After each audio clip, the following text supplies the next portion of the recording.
Hi guys, and welcome to my old school RuneScape bossing guide for the Nightmare of Ashihama. This will be my first video on this channel for old school RuneScape, so if you find this helpful in any way, subscribe and like the video for more content similar to this. As you can see on screen, I have timestamps for all the relative sections within the guide. If you feel like you're needing a specific part, feel free to skip ahead if need be. You can also find the timestamps in the description below. The Nightmare has 3 phases throughout the encounter, where each phase has its own phase-specific special attacks. We will cover these special attacks in just a moment.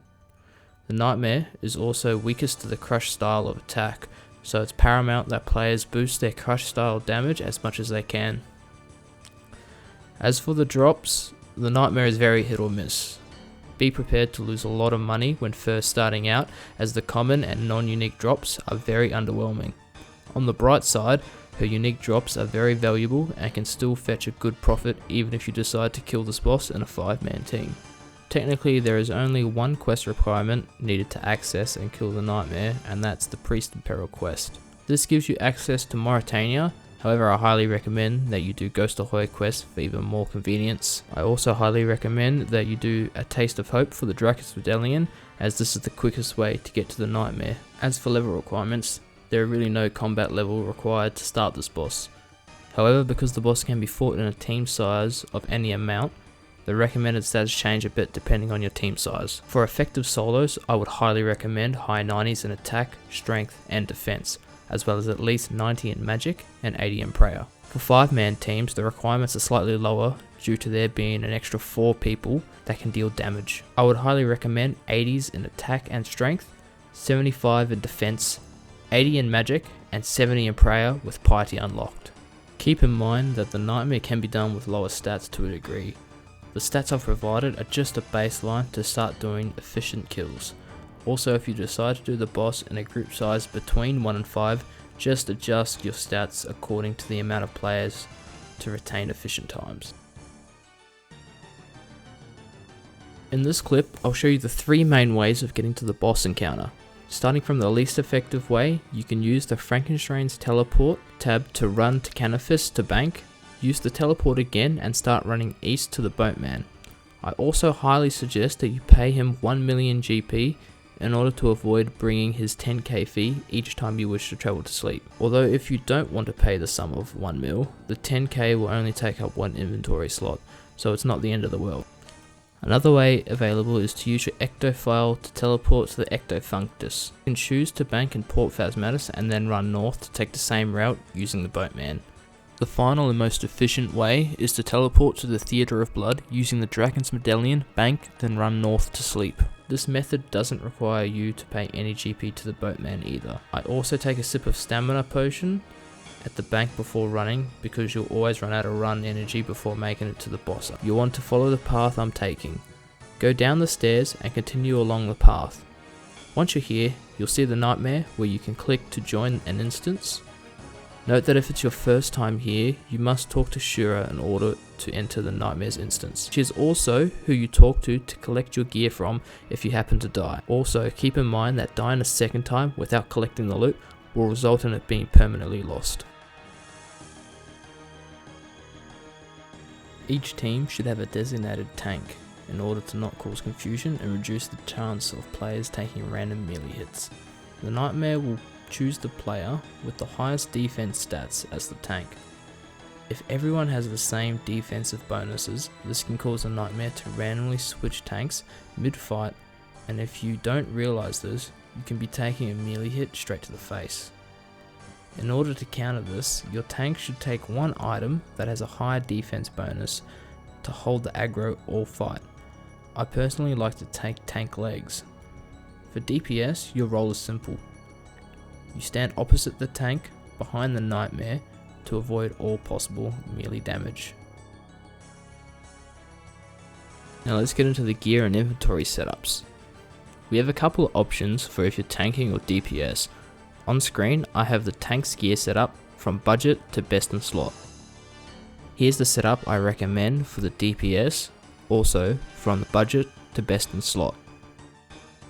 As for inventory setups, I personally find they change depending on a couple of factors, such as your team size, stats, and whether or not you're prayer flicking. Here's a couple of setups I find work very well for me. You can chop and change if you decide you need more of something and less of another. On screen now is her range attack, where she will contort her body in 3 different positions before shooting off her projectiles. If you wish to lazy flick this attack, the 3rd position of the contortion is where I feel comfortable turning my prayer on. Here is her mage attack, where she will swing her arms from the floor upwards and send out a pink animation. I choose to lazy flick once I see her arms at the top of her reach. Her melee attack should only be a concern to the tank and or anyone who chooses to run in front of the nightmare. Her max hit for ranged and mage are both 33 and 50 for melee. Note that if you are praying the incorrect prayer and get hit, her max hit is increased by 20%. Before we get into the real fight, we should talk about the pillar phase that occurs after you drop the nightmare's shields. This is when each player needs to switch to their mage gear and damage the pillars. Prior to the fight starting, everyone should call out which pillar they are going to focus. Once you have made it to the pillar phase, it's that person's responsibility to damage the pillar that they called prior. Once the pillars have been fully charged, they send out an energy wave that will hit the nightmare and force it back into the middle of the arena.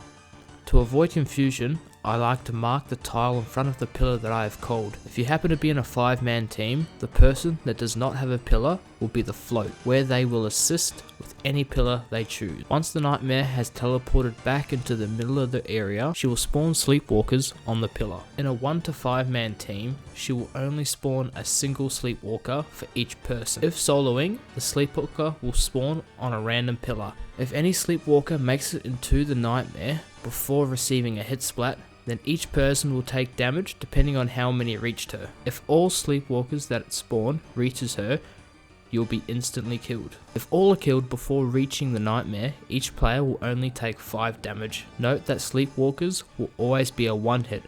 This is where I like to use my SGS special attack on them to heal. Also, the SGS special will heal you for a potential hit that would have exceeded the sleepwalker's health. It's beneficial to make sure your stats are boosted and piety is active.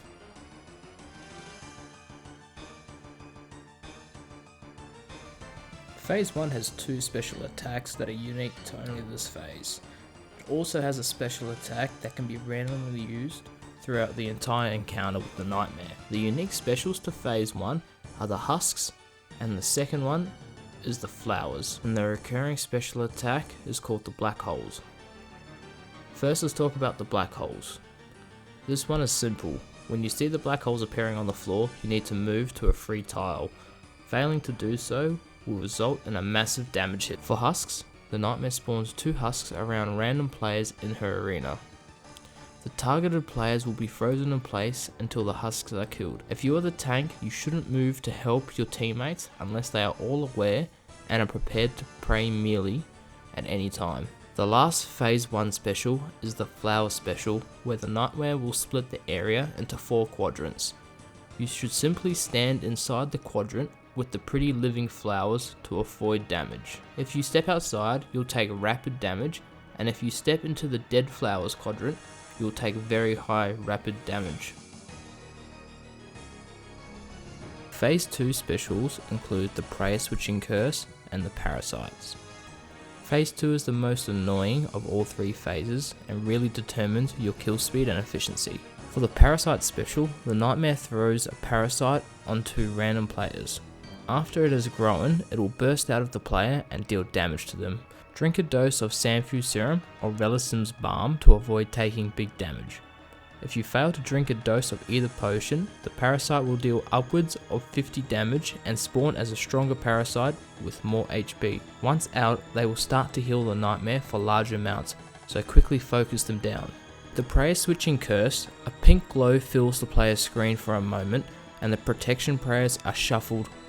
An easy way to remember is that the prayers are shuffled over by 1 to the right. This means the mage protect prayer now protects range, the range protect prayer now protects melee, and the melee protect prayer now protects mage. After 5 auto attacks from the Nightmare, they will return to normal positions.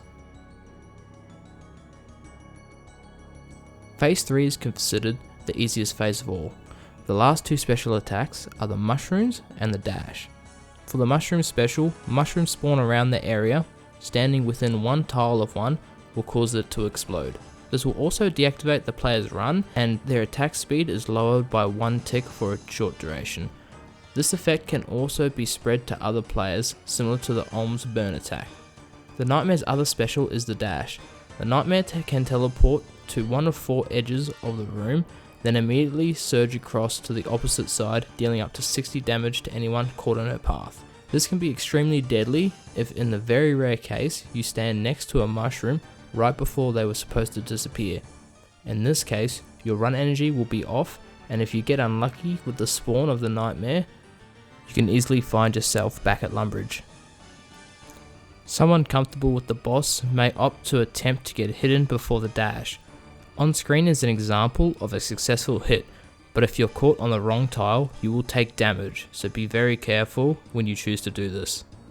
Note that your character paths on a diagonal towards the Nightmare. This can in turn lead you to a dangerous tile, so keep that in mind. Once you have successfully charged the pillars after phase 3, the pillars will fire a final blast towards the Nightmare. No sleepwalkers will spawn, and congratulations, you have successfully killed the Nightmare. So that basically wraps up the guide. I hope I was able to provide you with what you were searching for in this guide. I really wanted to go into depth with this, but also allow people to find what they wanted to very easily and very quickly. I really appreciate it if you sat through the entirety of this video. Please let me know your thoughts in the comments below. I always reply to positive comments. If you really enjoyed this video and are wanting more, please support me by liking this video and sharing it with your friends you wish to go to the Nightmare with. It would also mean a lot if you subscribed to the channel as well. Thanks again for watching, and I'll see you guys in the next video.